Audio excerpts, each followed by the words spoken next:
Mei 2021, semua gereja yang kukelola mengadakan pemilihan. Dalam pertemuan, kami mengangkat banyak masalah soal pemilihan, dan kuselesaikan semua dengan bantuan Tuhan. Pemilihannya berjalan begitu lancar. Aku merasa mengatur pemilihan ini sendirian, jadi aku sangat puas. Merasa punya kualitas hebat dan keterampilan. Lalu saudari rekan kerjaku bilang, pemimpin gereja Lee menabur perselisihan dan membuat gereja kacau. Mereka tidak yakin akan esensi Lee dan tak berani untuk memecat dia. Aku juga tidak yakin orang seperti apa dia sebenarnya. Jadi aku berdoa, minta pencerahan dan bimbingan. Lalu saudari lain berkata, Lee tidak izinkan saudari Liu yang ditugaskan sebagai rekan Lee melakukan tugas. Dan Lee bilang tidak tahu apa tugas saudari Liu. Mendengar ini aku berpikir, Lee telah diberitahu dengan jelas saudari Liu akan melakukan tugas gereja bersamanya. Bagaimana bisa bilang tidak tahu? Dia tak meminta saudari Liu ikut andil dalam bertugas. Bukankah ini artinya dia tak mau berbagi kekuasaan? Iya, Aku teringat, seorang saudari pernah ke gereja itu untuk sebuah proyek. Lee menolak bekerja sama, justru jadikan dia figur pemimpin. Lalu aku ingat firman Tuhan berkata, antikristus cenderung buat kerajaan sendiri. Dan makin dipikirkan, makin aku melihat seperti itulah perilaku Lee. Jadi, aku bersekutu dengan dua saudari ini merujuk pada firman Tuhan soal motivasi dan taktik Lee serta sifat dan akibatnya. Aku juga bilang Lee harus dinyatakan sebagai antikristus. Lalu bersekutu tentang kebenaran yang terkait. Ini memberi mereka pemahaman tentang Lee. Awalnya aku merasa itu semua pencerahan dan bimbingan Tuhan. Tetapi kupikir, akulah yang menyelesaikan masalah rumit itu dan memberi saudari-saudariku jalan.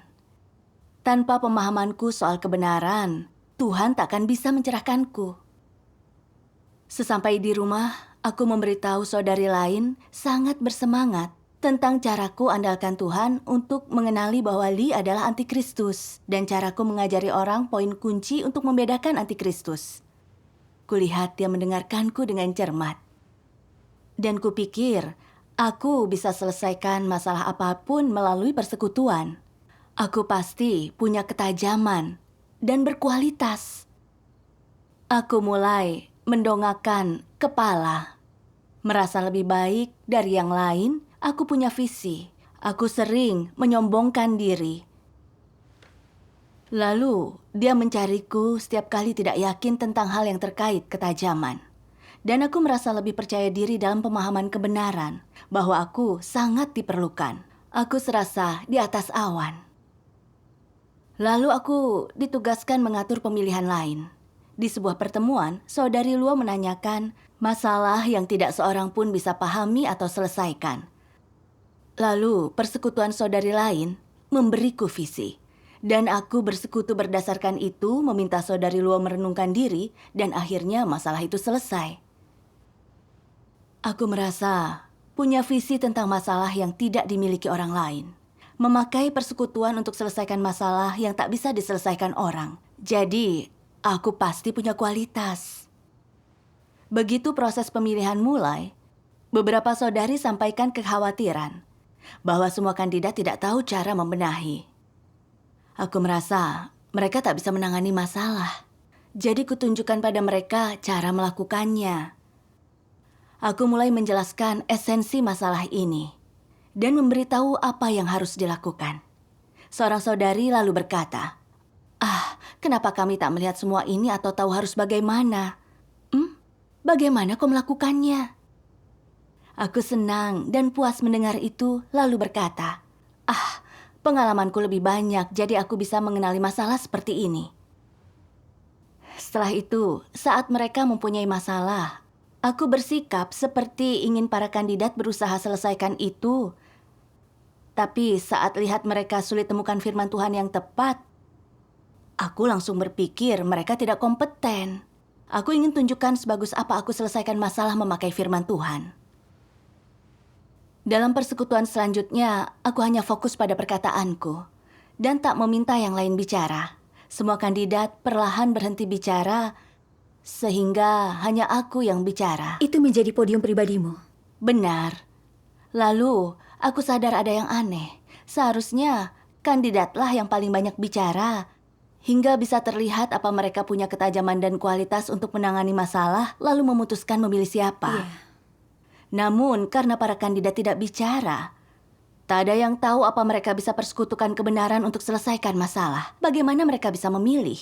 Bukankah itu akan menggagalkan pemilihan? Iya. Aku mulai mencari tahu penyebab kenapa itu terjadi dan meminta tanggapan dari yang lain. Beberapa kandidat berkata, aku memamerkan sebanyak apa kebenaran yang kupahami, membuat mereka merasa rendah diri dan menjadi enggan bicara. Saat mereka mengatakan itu, aku teringat aku tak bisa menahan diri pamer dan sombong. Aku merasa sedikit bersalah. Aku lalu berhenti membahas, takut meredam pendapat orang lain dan membatasi mereka serta mengganggu pemilihan. Setelah pertemuan, aku langsung mencari kebenaran dari masalahku dan melihat ini dalam firman Tuhan. Mereka yang tidak memahami kebenaran cenderung menganggap tinggi dirinya. Begitu mereka merasakan ini, tidak mudah membuat mereka kembali rendah hati. Orang normal yang sedikit berakal tak menganggap tinggi diri mereka tanpa alasan. Ketika mereka belum mencapai apapun, tidak memiliki apapun untuk ditawarkan, dan tak seorang pun dalam kelompoknya yang memperhatikan mereka, mereka tidak begitu. Mereka mungkin sedikit congkak dan narsis. Atau mereka mungkin merasa sedikit berbakat dan lebih baik dari orang lain, tetapi tidak cenderung menganggap tinggi diri mereka sendiri lebih rendah hati daripada kebanyakan orang. Dalam keadaan apa orang menjadi sombong? Ketika orang lain sering memuji diri mereka untuk beberapa pencapaian kecil. Mereka berpikir mereka lebih baik dari orang lain, bahwa orang lain itu ala kadarnya dan biasa saja, bahwa mereka adalah orang yang punya status dan tidak berada di kelas dan level yang sama seperti orang lain, bahwa mereka lebih tinggi daripada orang lain. Dengan begitu, mereka merasa congkak. Mereka pikir menganggap tinggi diri mereka sendiri itu dibenarkan. Bagaimana mereka menilai hal ini? Mereka berpikir, aku punya kelebihan, kualitas, dan kecerdasan. Kini aku juga telah mencapai sesuatu. Sudah terkenal, reputasi dan nilaiku lebih tinggi dari orang lain. Jadi aku harus terlihat paling menonjol, aku harus menjadi seseorang yang dihormati semua orang, dan itu tidak salah. Inilah yang mereka pikirkan dalam benak mereka, dan merasa wajar, sesuatu yang normal jika mereka merasa seperti ini. Mereka yakin bahwa ini masuk akal.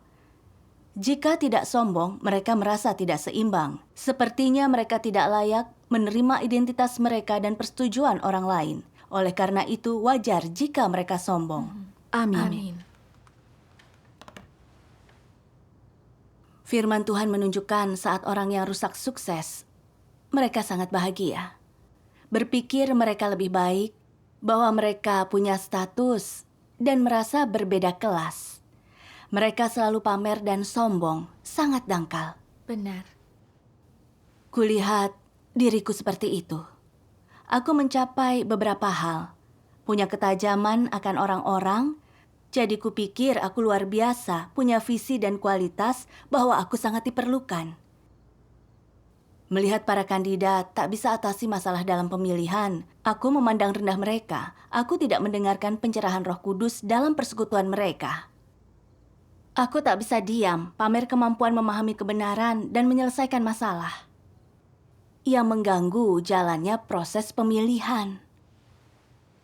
Peranku adalah memimpin pemilihan, membimbing orang lain mengekspresikan ide, agar bisa saling memahami, lalu memilih pemimpin yang baik berdasarkan prinsip. Itulah tugasku. Iya. Namun, aku begitu congkak, hingga kehilangan nalar hanya memamerkan diri. Bagaimana itu disebut melakukan tugas? Bukankah aku menggagalkan pemilihan? Aku sangat bangga pada diriku, meraih sukses, lalu merasa di atas awan, berpikir lebih baik dari orang lain. Lalu, aku melihat firman Tuhan yang sungguh membuka mataku. Aku ingin membacanya. Bagus. Yang ini. Baiklah. Sebagai orang yang dipakai Tuhan, semua orang layak bekerja bagi Tuhan. Artinya, semua punya kesempatan untuk dipakai oleh Roh Kudus. Namun ada satu hal yang harus engkau semua sadari. Ketika manusia melakukan pekerjaan yang Tuhan amanatkan, manusia menerima kesempatan untuk dipakai Tuhan. Tapi yang dikatakan dan diketahui manusia bukanlah merupakan tingkat pertumbuhannya. Engkau hanya bisa memahami kekuranganmu melalui pekerjaanmu dan mendapatkan lebih banyak pencerahan dari Roh Kudus. Dengan cara ini, engkau bisa mendapatkan jalan masuk yang lebih baik selama bekerja. Jika manusia menganggap bimbingan dari Tuhan sebagai jalan masuk mereka sendiri dan sebagai dasar yang ada dalam diri mereka, maka tak ada kemungkinan bagi tingkat pertumbuhan manusia untuk berkembang. Pencerahan Roh Kudus dalam diri manusia terjadi ketika mereka dalam keadaan normal. Lalu, mereka sering keliru menganggapnya sebagai tingkat pertumbuhan mereka sendiri. Karena pencerahan Roh Kudus itu sangatlah normal, dan dia memanfaatkan yang pada dasarnya ada dalam diri manusia. Ketika orang bekerja dan berbicara, atau berdoa dan melakukan perenungan, suatu kebenaran tiba-tiba akan menjadi jelas. Namun, pada kenyataannya, hal yang manusia lihat itu hanyalah pencerahan Roh Kudus dan tidak mewakili tingkat pertumbuhan manusia. Setelah suatu periode pengalaman, di mana manusia menjumpai kesulitan dan ujian, tingkat pertumbuhan manusia yang sebenarnya menjadi jelas dalam keadaan seperti itu. Baru setelah itulah, manusia mendapati tingkat pertumbuhannya tidaklah sehebat itu. Dan keegoisan, kepentingan pribadi, serta keserakahan manusia semuanya muncul. Baru setelah mengalami siklus pengalaman seperti ini, banyak orang yang dibangunkan secara rohani akan tahu yang mereka alami bukan kenyataan mereka, melainkan penerangan sesaat Roh Kudus, dan manusia hanyalah menerima terang tersebut. Amin. Amin. Firman Tuhan menunjukkan kepadaku, meraih pencapaian dalam tugas bukan berarti tingkat pertumbuhanku sudah hebat. Setiap pencapaian datang dari pencerahan dan bimbingan Roh Kudus, bukan karena aku mengerti kebenaran. Benar sekali. Memikirkan kembali Antikristus, Lee.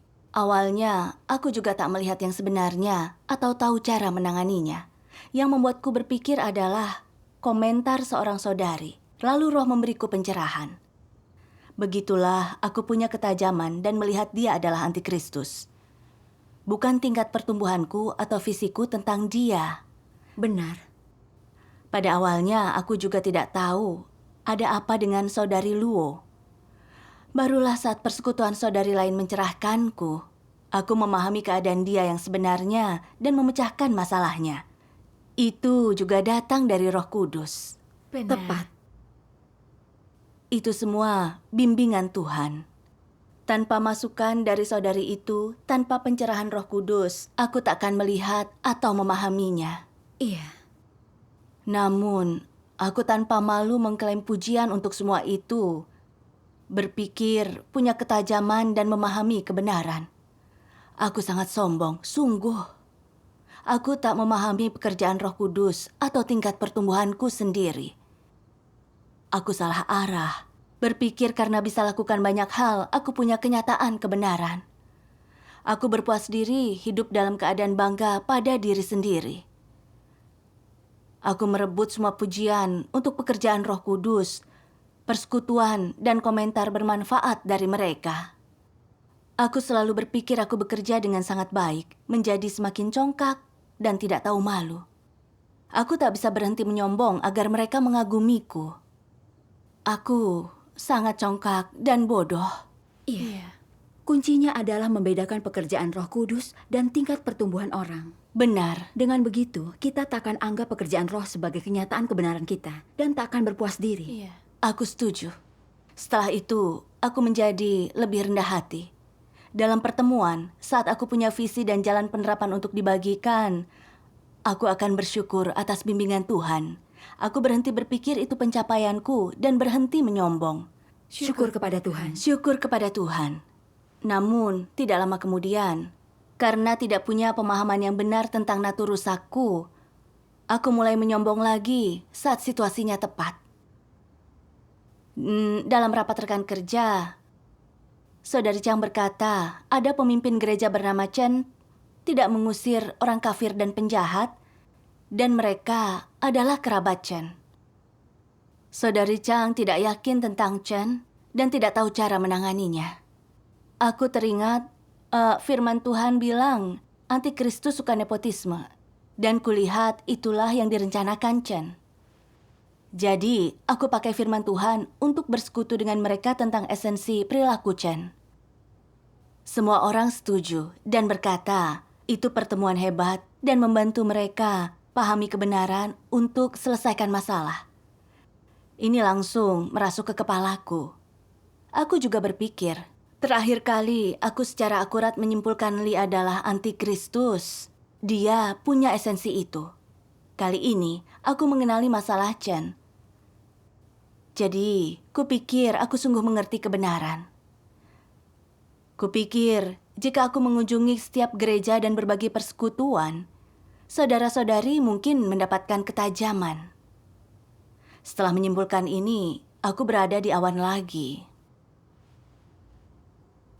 Pada hari berikutnya, aku mulai membicarakan ketajaman yang kumiliki atas orang-orang belakangan ini dan betapa pentingnya punya pemimpin yang baik di gereja. Hanya jika pemimpin bisa melakukan kerja nyata, kita bisa singkirkan mereka yang menimbulkan gangguan. Pada saat itu, aku sadar, bicara seperti itu mungkin membuat orang berpikir aku menyombongkan ketajamanku, bahwa aku bisa melakukan pekerjaan nyata.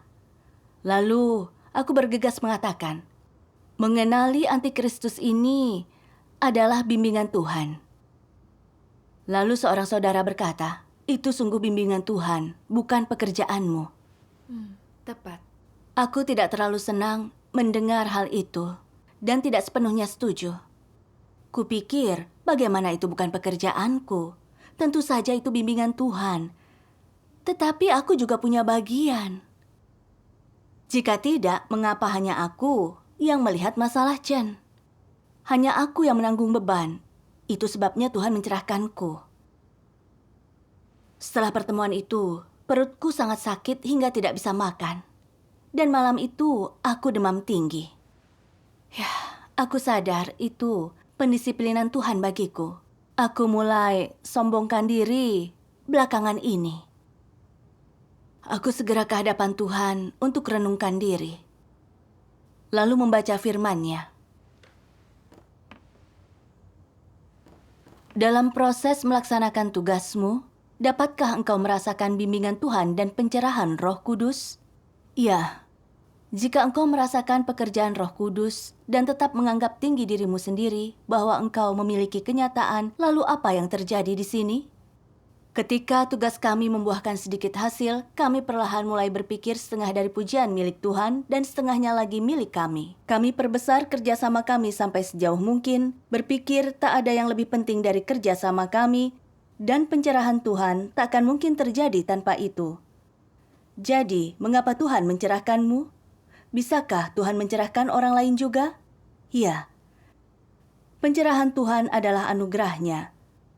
Apa istimewanya kontribusimu itu? Apa itu pujian atau tugas dan tanggung jawabmu? Tugas dan tanggung jawab. Jika engkau memandangnya seperti itu, ini pikiran yang benar. Dan engkau takkan berpikir menuntut pujian. Jika apa yang selalu kau yakini adalah ini adalah modalku, apakah pencerahan Tuhan bisa terjadi tanpa kerjasamaku? Itu membutuhkan kerjasama orang, itulah yang terpenting. Maka ini keliru. Bagaimana engkau bisa bekerja sama jika Roh tidak mencerahkanmu? Jika Tuhan diam saja dan tak ada yang mempersekutukan prinsip kebenaran kepadamu, engkau juga pasti tak tahu apa yang Tuhan tuntut. Bahkan tak akan tahu jalan penerapannya. Sekalipun ingin menaati Tuhan dan bekerja sama dalam pekerjaan Tuhan, engkau pasti tak tahu caranya. Bukankah kerjasamamu ini adalah omong kosong? Tanpa kerjasama, engkau hanya bertindak semaumu sendiri. Dalam hal ini, apa tugasmu itu memenuhi standar? Tidak. Tidak, dan ini menunjukkan adanya masalah. Masalah apa yang ditunjukkan? Apapun tugas yang seseorang lakukan, pencapaian yang memuaskan Tuhan dan mendapat perkenanannya, maupun melakukan tugas dengan baik, bergantung tindakan Tuhan. Jika engkau jalankan tanggung jawabmu, melakukan tugasmu, tapi Tuhan tidak bertindak dan tidak beritahu harus lakukan apa, engkau tak akan mengetahui jalan, arah, atau tujuanmu. Apa hasil dari semua itu? Akan jadi upaya yang sia-sia dan tak akan mendapat hasil.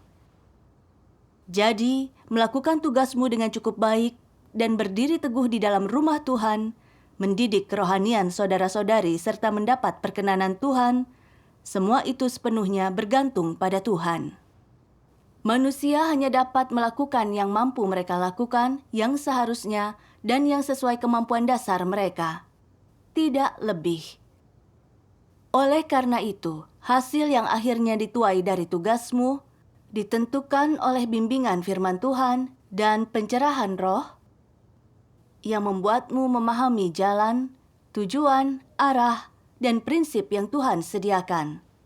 Ketika diberkati Tuhan, engkau tak hanya dapat pekerjaan Roh Kudus. Pada prinsipnya, engkau mampu hidup dalam tuntutan Tuhan yang praktis. Hanya memiliki pekerjaan Roh Kudus bukan berarti memiliki hidup. Intinya mampu bertindak berdasarkan tuntutan Tuhan yang praktis terhadapmu, yang berkaitan dengan apakah engkau bisa didapatkan oleh Tuhan. Inilah makna terbesar pekerjaan Tuhan yang praktis dalam daging. Amin. Amin. Setelah membacanya, aku sangat malu. Aku bisa lihat semua yang kita capai dalam tugas adalah berkat bimbingan Tuhan. Tanpa pencerahannya, tanpa kebenaran yang Dia ungkapkan, sekeras apapun bekerja, kita takkan menyelesaikan apapun. Benar. Juga menyelesaikan masalah yang muncul dalam pekerjaan adalah tugas pemimpin. Itu tanggung jawab mereka. Tidak melakukannya adalah kegagalan. Dan menyelesaikannya hanya hal biasa. Tidak ada yang perlu dibanggakan. Benar. Namun, kupikir itu semua pencapaianku sendiri. Jadi aku pamer, menyombongkan diri. Aku sangat tidak masuk akal. Bukankah kemampuanku mengenali orang sepenuhnya karena firman Tuhan? Iya. Tanpa Tuhan mengungkapkan kebenaran, menyingkap esensi dan perilaku mereka, sekeras apapun aku bekerja atau memeras otak, takkan pernah mengenali antikristus. Benar. Aku sadar tidak punya apa-apa untuk dibanggakan. Bimbingan dan firman Tuhanlah yang mengajariku jalan penerapan dan prinsip, agar aku tahu apa yang harus kulakukan. Jika tidak, aku tidak akan pernah memahami kebenaran dan mencapai apapun. Iya. Namun, aku buta dan bodoh, serta tak ikuti firman-Nya, justru mencuri kemuliaan Tuhan, menyombong agar saudara-saudari kagum. Lebih buruk lagi saat orang berkata itu bimbingan Tuhan, bukan pekerjaanku. Aku kesal, berpikir bahwa pekerjaanku sangat penting. Aku sangat congkak dan tidak masuk akal. Jalan yang kuambil adalah jalan antikristus melawan Tuhan. Iya. Aku juga salah mengira bahwa aku mendapatkan pekerjaan Roh Kudus karena memahami kebenaran. Tapi kini aku tahu, punya pekerjaan roh bukan berarti memiliki kebenaran, tapi kuncinya adalah apa orang bisa menerapkan firman Tuhan. Hanya menjalani dan hidup dengan firman Tuhan adalah sungguh memahami kebenaran dan memiliki kenyataannya. Aku setuju. Aku telah lama memuji diri selama ini. Selalu berpikir, jika tidak bekerja sama, Roh Kudus tak akan bekerja melalui aku, di mana aku bisa dapat pujian. Aku tanpa malu mencuri kemuliaan Tuhan. Kenapa bisa orang arogan dan tak rasional seperti aku punya kenyataan kebenaran? Aku selalu pikir bisa mengenali antikristus, tetapi tidak punya kesadaran tentang jalanku menjadi antikristus. Aku congkak dan bodoh. Aku lalu berdoa di hadapan Tuhan. Ya Tuhan, aku tidak mengenal diriku dan telah mencuri kemuliaan-Mu. Aku berada di jalan melawan-Mu. Tolong, selamatkan aku Tuhan. Setelah berdoa, aku membaca firman Tuhan ini. Kata kemuliaan tidak berlaku untuk manusia, hanya berlaku untuk Tuhan, untuk Sang Pencipta. Kemuliaan tidak berkaitan dengan manusia.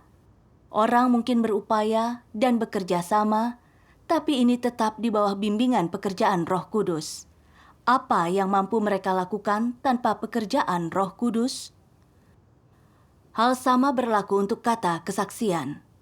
Baik bersaksi sebagai kata kerja atau kata benda, tak ada kaitannya dengan manusia yang diciptakan.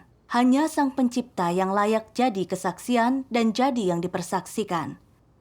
Itu ditentukan oleh identitas, status, dan esensi Tuhan, dan menjadi haknya karena semua yang dilakukan Tuhan, semua pengorbanan yang Dia lakukan. Yang mampu manusia lakukan sangat terbatas dan hanya hasil bimbingan oleh pencerahan Roh Kudus.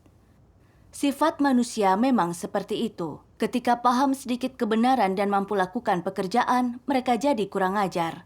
Tanpa penghakiman dan hajaran Tuhan, tak seorang pun yang mampu taat dan bersaksi tentang Tuhan. Karena mereka telah ditakdirkan untuk punya karunia atau kelebihan, atau punya profesi atau keterampilan, atau jadi sedikit cerdas, orang menjadi sombong, dan selalu berusaha terima bagian dari kemuliaan dan kesaksian, yang mana ini tidak rasional, bukan? Ini sama sekali tidak rasional, melampaui apa yang sepantasnya dan memandang diri mereka istimewa. Kerendahan manusia bukan karena dia merendahkan dirinya sendiri. Manusia pada dasarnya rendah dan hina. Kerendah hatian Tuhan adalah karena Dia merendahkan dirinya sendiri. Menyebut seseorang rendah hati pada dasarnya meninggikan. Sebenarnya manusia itu hina. Orang selalu ingin menyaingi Tuhan, membuat mereka memegang peran iblis. Ini adalah natur iblis. Mereka sungguh keturunan iblis. Amin. Amin. Membaca ini sungguh mencerahkan. Tuhan itu pencipta yang menciptakan kita semua. Tuhan menjadi daging dan memberi segalanya hanya untuk selamatkan kita dari kuasa iblis. Dia telah melakukan pekerjaan hebat, tapi sedikit pun tak pernah pamer. Dia juga tak merasa telah melakukan sesuatu yang begitu hebat atau terpuji. Sebaliknya, rendah hati dan tersembunyi. Diam-diam melakukan pekerjaannya. Esensi Tuhan begitu indah, begitu pemurah. Hanya Tuhan yang layak mendapatkan kemuliaan, menerima pujian dan penyembahan abadi kita. Benar. Amin. Aku hanya makhluk ciptaan, manusia yang rusak. Tuhan menganugerahiku bakat, kemampuan memahami firman-Nya, hingga bisa paham kebenaran untuk memiliki visi. Itulah karunia Tuhan. Iya. Aku dapat begitu banyak dari Tuhan, tapi tak pernah bersaksi tentang Dia atau memuliakannya. Aku justru sangat congkak. Berpikir aku luar biasa. Dan ingin mencuri kemuliaan Tuhan. Membawa saudara-saudari ke hadapanku. Aku sungguh tidak tahu malu. Namun aku lalu sadar. Iblis telah menanam wataknya padaku, dan aku tak punya kebenaran. Setiap pencapaian yang kubuat adalah berkat bimbingan Tuhan. Jadi semua kemuliaan harus diberikan kepadanya, dan aku harus melakukan tugasku dari tempat makhluk ciptaan. Iya. Lalu aku bertanya kepada diriku, kenapa aku sangat tak rasional? Aku membaca beberapa firman Tuhan yang membantuku memahami ini. Mari kita tonton videonya. Baik. Tuhan Yang Maha Kuasa berfirman, "Kecongkakan adalah akar dari watak manusia yang rusak. Semakin congkak manusia, semakin besar kemungkinan mereka untuk menentang Tuhan." Seberapa seriuskah masalah ini? Orang yang memiliki watak yang congkak tidak hanya menganggap orang lain berada di bawah mereka, tetapi yang terburuk dari semuanya, mereka bahkan bersikap merendahkan Tuhan. Meskipun secara lahiriah, beberapa orang mungkin tampak percaya kepada Tuhan dan mengikuti Dia, mereka sama sekali tidak memperlakukannya sebagai Tuhan. Mereka selalu merasa bahwa mereka memiliki kebenaran dan menganggap diri mereka hebat. Inilah esensi dan akar dari watak yang congkak, dan itu berasal dari iblis. Karena itu, masalah kecongkakan harus diselesaikan. Merasa bahwa seseorang lebih baik daripada yang lain, itu adalah masalah sepele. Masalah seriusnya adalah bahwa sikap congkak seseorang menghalangi orang tersebut untuk tunduk kepada Tuhan pada pemerintahannya dan pengaturannya. Orang seperti itu selalu merasa ingin bersaing dengan Tuhan untuk mendapatkan kekuasaan atas orang lain. Orang seperti ini tidak sedikit pun menghormati Tuhan, apalagi mengasihi Tuhan atau tunduk kepadanya. Orang-orang yang congkak dan sombong, terutama mereka yang begitu congkak sampai kehilangan akalnya, tidak mampu tunduk kepada Tuhan dalam kepercayaan mereka kepadanya, dan bahkan meninggikan serta memberikan kesaksian tentang diri mereka sendiri. Orang-orang semacam itulah yang paling menentang Tuhan. Jika orang-orang ingin sampai pada titik di mana mereka menghormati Tuhan, mereka harus terlebih dahulu menyelesaikan masalah watak mereka yang congkak. Semakin teliti engkau menyelesaikan masalah watakmu yang congkak, semakin engkau akan memiliki rasa hormat kepada Tuhan, dan baru setelah itulah engkau mampu tunduk kepadanya dan mampu mendapatkan kebenaran dan mengenal Dia. Sebaiknya engkau semua mencurahkan lebih banyak upaya untuk mengetahui kebenaran tentang mengenal dirimu sendiri. Mengapa engkau semua tidak berkenan bagi Tuhan? Mengapa watakmu adalah kejijian baginya? Mengapa perkataanmu membangkitkan kebenciannya? Begitu engkau semua telah menunjukkan sedikit kesetiaan, engkau memuji dirimu sendiri dan menuntut upah untuk sumbangsih kecilmu.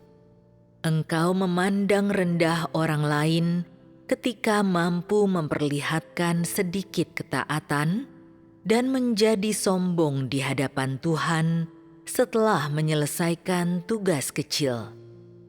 Karena menyambut Tuhan, engkau semua meminta uang, hadiah, dan pujian. Hatimu sakit ketika memberikan 1 atau 2 koin. Lalu ketika memberi 10 koin, engkau semua berharap mendapat berkat dan diistimewakan dari yang lain. Kemanusiaan seperti itu benar-benar menjijikkan untuk dibicarakan atau didengarkan. Adakah yang layak dipuji dari perkataan dan tindakanmu? Mereka yang melakukan tugasnya dan yang tidak, mereka yang memimpin dan yang mengikuti, mereka yang menyambut Tuhan dan yang tidak, mereka yang memberi sumbangan dan yang tidak, mereka yang berkhotbah dan yang menerima firman, dan seterusnya. Manusia-manusia seperti itu semuanya mencari pujian bagi diri mereka sendiri. Tidakkah menurutmu ini menggelikan? Sekalipun mengetahui sepenuhnya bahwa engkau percaya kepada Tuhan, engkau tidak dapat hidup sesuai dengan Tuhan. Sekalipun mengetahui sepenuhnya bahwa engkau sama sekali tidak layak, engkau tetap saja menyombong. Tidakkah engkau semua merasa bahwa akalmu sudah tumpul sedemikian rupa sampai-sampai engkau tidak lagi punya pengendalian diri? Amin. Amin.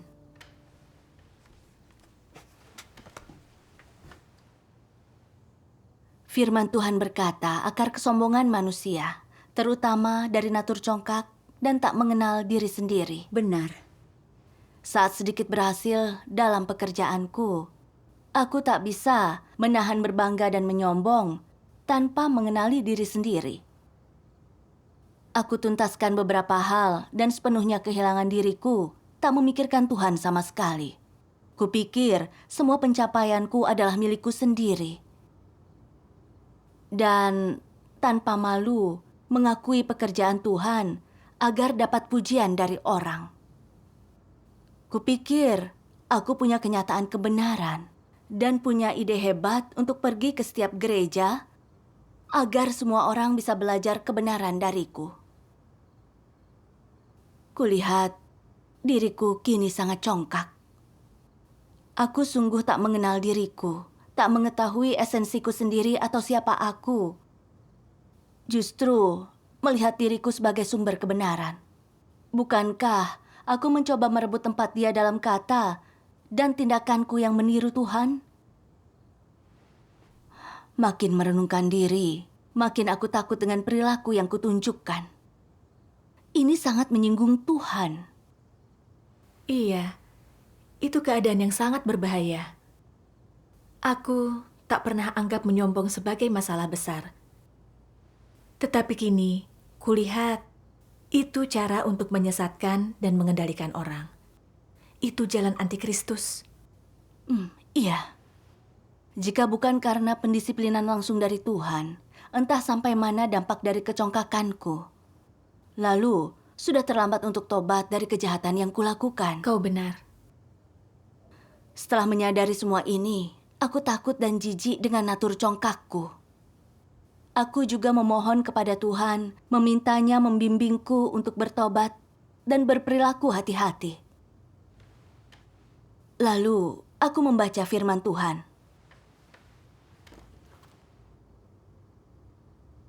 Di mata Tuhan, engkau akan selamanya menjadi makhluk kecil, dan sehebat apapun kemampuanmu, atau sebanyak apapun karunia yang kau miliki, engkau dalam keseluruhan dirimu berada di bawah kekuasaan Tuhan. Sebagai salah satu makhluk ciptaan, manusia harus berperilaku sesuai statusnya dan bertanggung jawab, dengan patuh menjaga yang dipercayakan kepadamu oleh Tuhan.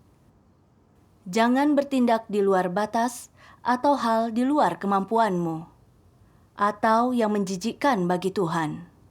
Jangan berusaha jadi hebat atau super atau berada di atas orang lain atau berusaha jadi Tuhan. Ini semua hal yang seharusnya tak diinginkan oleh orang. Berusaha jadi orang hebat atau manusia super itu tak rasional. Berusaha menjadi Tuhan lebih memalukan lagi. Itu hal menjijikkan dan tercela. Apa yang patut dipuji dan yang paling harus dilakukan makhluk ciptaan adalah jadi makhluk ciptaan sejati. Ini adalah satu-satunya tujuan yang harus dikejar oleh semua orang. Amin. Amin. Amin. Syukur kepada Tuhan, firman Tuhan memberiku jalan penerapan. Aku hanya orang biasa. Apapun bakat yang Tuhan anugerahkan, atau apapun yang kucapai dalam tugasku, aku hanyalah makhluk ciptaan di hadapan Tuhan. Identitas dan statusku tidak akan pernah berubah. Benar. Aku tidak boleh punya ambisi atau hasrat. Aku harus tahu posisiku dan melakukan tugasku dengan benar. Menyadari ini sangat melegakan, dan aku tahu jalanku ke depan. Syukur kepada Tuhan. Syukur kepada Tuhan. Dalam pertemuan kami setelah itu, saat menyelesaikan masalah orang, saat mendapat sukses, aku tidak mengakui itu karena kemampuanku, dan sebaliknya memberikan semua kemuliaan kepada Tuhan. Amin. Benar. Lalu, saat membahas pekerjaan dengan seorang saudari, aku memberinya saran khusus dan melihat dia mendengarkanku dengan cermat. Aku penasaran apa dia mengagumiku. Berpikir aku paham kebenaran dan bisa pecahkan masalah. Namun aku lalu sadar, aku bisa berbagi jalan penerapan adalah berkat pencerahan Tuhan. Itu juga tugasku sebagai pemimpin dan tidak ada yang perlu dibanggakan. Segala kemuliaan harus ditujukan kepada Tuhan. Iya. Lalu, aku menyesuaikan pola pikirku dan berfokus pada persekutuan dengan dia untuk mengatasi masalahnya. Berusaha melakukan tugasku dengan baik. Setelah itu, aku merasa jauh lebih baik. Syukur kepada Tuhan. Syukur kepada Tuhan. Memiliki pemahaman dan perubahan ini adalah sepenuhnya berkat penghakiman dan hajaran firman Tuhan. Kemuliaan bagi Tuhan yang Maha Kuasa. Syukur kepada Tuhan. Syukur kepada Tuhan.